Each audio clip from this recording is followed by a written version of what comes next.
출애굽기 27장. 너는 시띠나무로 제단을 만들어라. 길이 5규빗, 너비 5규빗으로 정사각형이어야 하고 높이는 3규빗으로 한다. 네 모서리에 각각 뿔을 만들되 뿔과 제단을 한 덩어리로 하고 제단은 청동으로 씌워라. 제 비우는 통, 부삽, 피 뿌리는 대접, 고기 갈고리와 불판 등 제단에서 쓰는 모든 기구들도 청동으로 만들어라. 또 제단을 위해 격자 그물을 청동으로 만들고 그물의 네 모서리에 각각 청동 고리를 만들어 그물이 제단 높이의 절반쯤 올라오도록 제단 선반 밑에 달아라. 제단을 위해 시띠나무로 장대를 만들고 청동으로 씌워라. 장대를 네 고리에 끼워 제단 양쪽에 두고 운반할 것이다. 제단 위에는 아무것도 없게 하여라. 산에서 내게 보여준 모형대로 만들어야 한다. 그리고 뜰을 만들어라. 남쪽은 길이가 100규빗이 되게 하고 고운 배실로 짠 성막 휘장을 드리워야 한다. 청동으로 기둥 20개와 받침대 20개를 만들고 그 기둥들에는 은으로 만든 고리와 가름대가 있어야 한다. 북쪽도 역시 길이가 100규빗이 되게 하고 거기에 두를 휘장, 청동으로 만든 기둥 20개, 받침대 20개, 그리고 그 기둥들에는 은으로 만든 고리와 가름대가 있어야 한다. 성막들의 서쪽은 폭이 50규빗이 되게 해 휘장을 두르고 기둥 10개와 받침대 10개를 세운다. 동쪽들은 폭을 50규빗으로 해 성막 입구 왼쪽에 15규빗짜리 휘장을 두르고 기둥 셋, 받침대 셋을 세우고 성막 입구 오른쪽에는 15규빗짜리 휘장을 두르고 기둥 셋, 받침대 셋을 세운다. 뜰로 들어가는 문에는 길이 20규빗짜리 휘장을 건다. 이 휘장은 청색실, 자주색실, 홍색실과 고운 배실로 짠 것으로 그 위에 수가 놓여 있는 것이어야 한다. 거기에는 기둥 넷과 받침대 넷을 세운다. 성막들에 세운 모든 기둥에는 은 가름대와 은고리, 청동 받침대가 있다.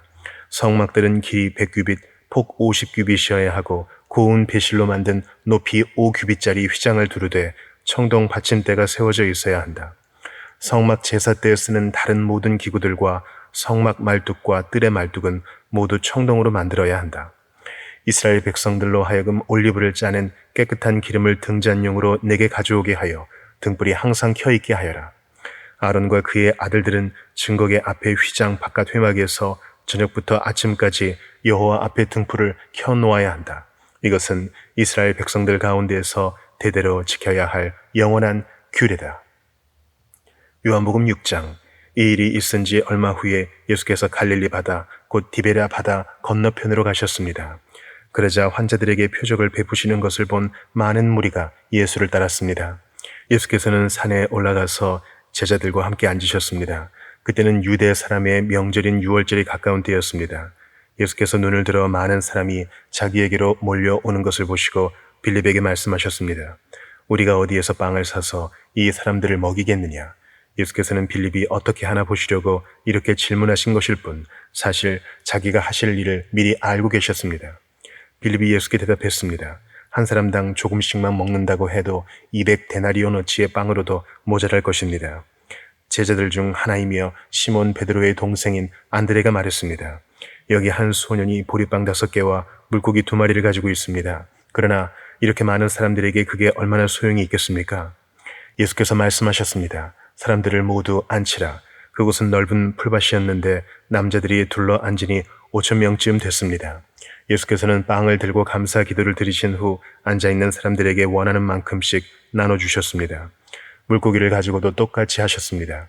그들이 모두 배불리 먹은 뒤에 예수께서 제자들에게 말씀하셨습니다. 남은 것은 하나도 버리지 말고 모아두라. 그리하여 그들이 남은 것을 모아보니 보리빵 5개로 먹고 남은 것이 12바구니에 가득 찼습니다. 사람들은 예수께서 행하신 표적을 보고 말했습니다. 이분은 이 세상에 오신다던 그 예언자가 틀림없다. 예수께서는 그들이 와서 강제로 자기를 왕 삼으려 한다는 것을 아시고 혼자서 다시 산으로 올라가셨습니다. 날이 저물자 예수의 제자들은 바다로 내려갔습니다.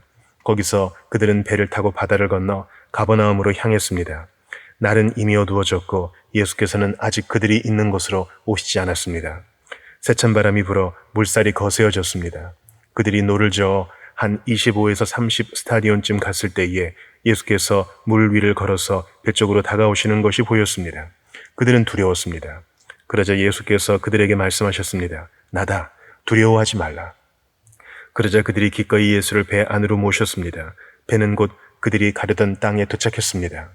그 다음날 건너편 바닷가에 남아있던 많은 사람들은 그곳에 배가 한 척밖에 없었던 것과 예수께서 제자들이 탄 배에 오르시지 않고 제자들끼리 건너갔다는 것을 알았습니다. 그때 디베랴로부터 온 몇 척의 배가 주께서 감사 기도를 드리고 사람들에게 빵을 먹이셨던 그곳 가까이에 닿았습니다. 그 사람들은 예수나 제자들이 모두 그곳에 없다는 사실을 알고 다시 배를 타고 예수를 찾으러 가버나움으로 갔습니다. 그들은 바다 건너편에서 예수를 발견하고 물었습니다. 라비여, 언제 여기에 오셨습니까? 예수께서 대답하셨습니다. 내가 진실로 진실로 너희에게 말한다. 너희가 나를 찾는 까닭은 표적을 보았기 때문이 아니라 빵을 먹고 배가 불렀기 때문이다. 썩어 없어질 양식을 위해 일하지 말고 영생하기까지 남아있을 양식을 위해 일하라. 인자가 너희에게 이 양식을 줄 것이다. 아버지 하나님께서 인자를 인정하셨기 때문이다. 그러자 그들이 예수께 물었습니다. 우리가 어떻게 하면 하나님의 일을 하겠습니까? 예수께서 대답하셨습니다. 하나님의 일이란 바로 하나님께서 보내신 일을 믿는 것이다. 그러자 그들이 예수께 다시 물었습니다. 그러면 우리가 보고 믿을 수 있도록 어떤 표적을 보이시겠습니까? 무슨 일을 하시려는 것입니까? 우리 조상들은 광야에서 만나를 먹었습니다. 성경에 이렇게 기록되었습니다. 그분은 하늘에서 빵을 내려 그들에게 먹게 하셨다. 예수께서 말씀하셨습니다. 내가 진실로 진실로 너희에게 말한다. 하늘에서 빵을 내려준 분은 모세가 아니다. 오직 내 아버지께서 하늘로부터 참된 빵을 너희에게 내려주시는 것이다. 하나님의 빵은 하늘에서 내려와 세상에 생명을 주시는 것이다. 그들이 말했습니다. 주여 그 빵을 항상 우리에게 주십시오. 그러자 예수께서 그들에게 말씀하셨습니다. 내가 바로 생명의 빵이다. 내게 오는 사람은 결코 배고프지 않고 나를 믿는 사람은 결코 목마르지 않을 것이다. 그러나 내가 이미 말한 대로 너희는 나를 보고도 여전히 믿지 않는구나. 아버지께서 내게 주신 사람들은 모두 다 내게 올 것이요 또 내게로 나오는 사람은 내가 결코 내쫓지 않을 것이다. 내가 하늘에서 내려온 것은 내 뜻이 아니라 나를 보내신 하나님의 뜻을 이루려는 것이기 때문이다. 나를 보내신 분의 뜻은 그분이 내게 주신 모든 사람들 중 한 사람도 잃지 않고 마지막 날에 그들을 다시 살리는 것이다. 내 아버지의 뜻은 아들을 보고 믿는 사람마다 영생을 얻게 하시는 것이니 내가 마지막 날에 그들을 다시 살릴 것이다. 이 말씀에 유대 사람들이 수군거리기 시작했습니다. 예수께서 나는 하늘에서 내려온 빵이다라고 말씀하셨기 때문입니다. 그들이 말했습니다. 저 사람은 요셉의 아들 예수가 아닌가? 그의 부모를 우리가 알지 않는가? 그런데 어떻게 내가 하늘에서 왔다 하고 말할 수 있는가? 예수께서 대답하셨습니다. 서로 수군거리지 말라. 나를 보내신 아버지께서 이끌어 주시지 않으면 어느 누구도 내게로 올 수 없다. 그러나 내게 오는 사람은 마지막 날에 내가 다시 살릴 것이다. 예언서에 이렇게 기록됐다. 그들은 모두 하나님의 가르침을 받을 것이다. 아버지께로부터 듣고 배운 사람마다 내게로 온다. 이 말은 아버지를 본 사람이 있다는 것이 아니다. 오직 하나님께로부터 온 사람만이 아버지를 보았다. 내가 진실로 진실로 너희에게 말한다. 믿는 사람은 영생을 가지고 있다. 나는 생명의 빵이다.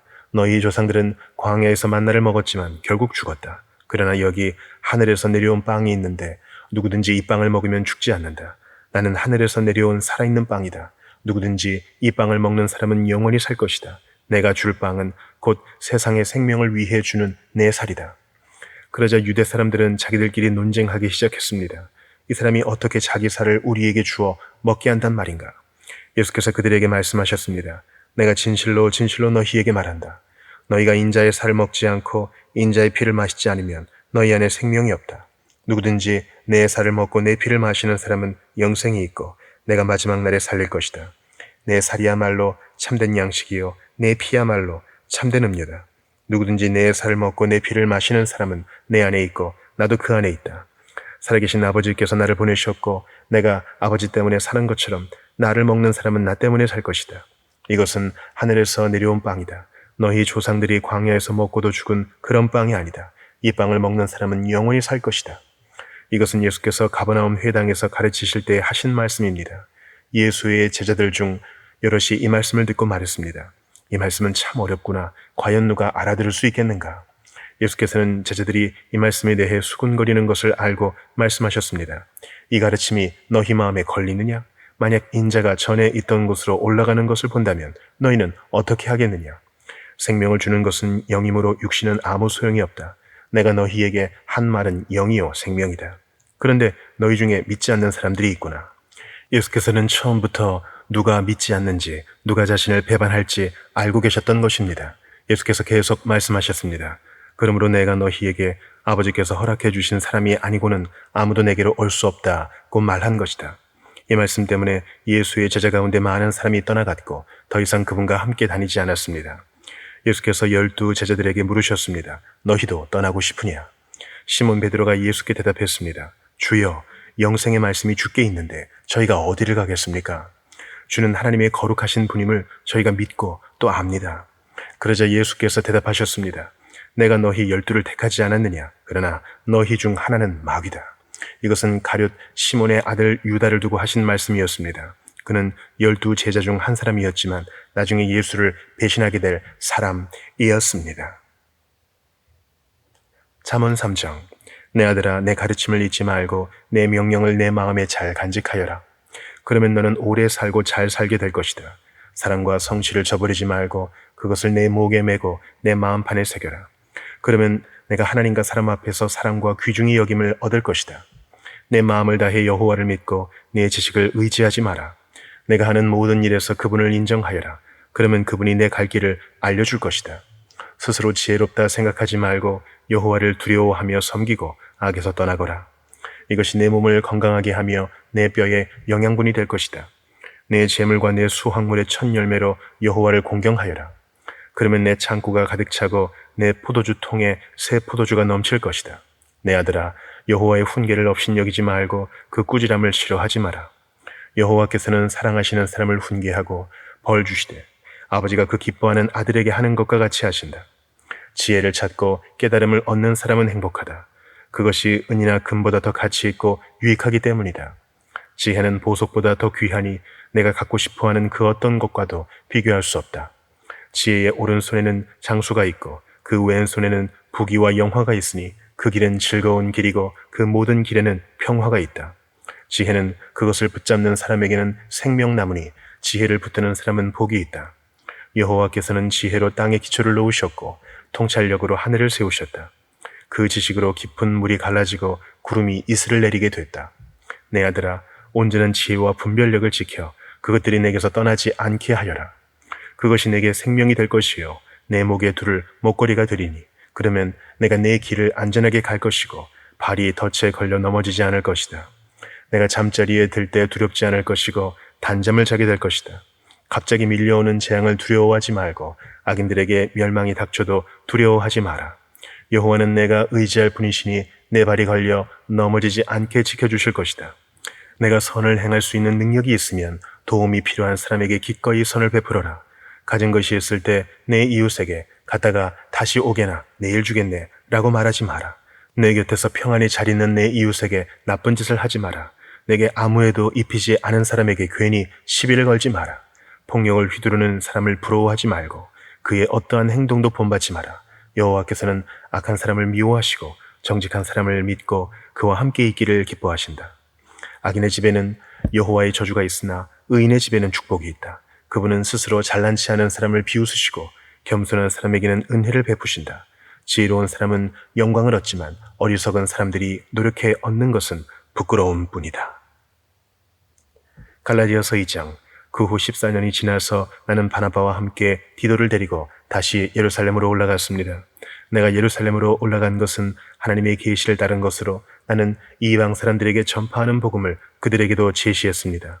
다만 유명하다 하는 사람들에게는 개별적으로 복음을 제시했는데 이는 내가 다름질하고 있는 것이나 다름질한 것이 헛되지 않게 하기 위함이었습니다. 나와 함께 있는 디도는 그리스 사람이었지만 억지로 할례를 받도록 강요하지 않았습니다. 그 이유는 몰래 들어온 거짓 형제들 때문입니다.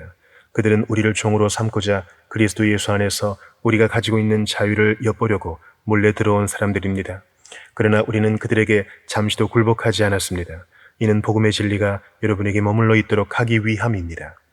그 유명하다는 사람들 가운데 어느 누구도 그러한 사람들이 누구든 간에 내게는 상관이 없습니다.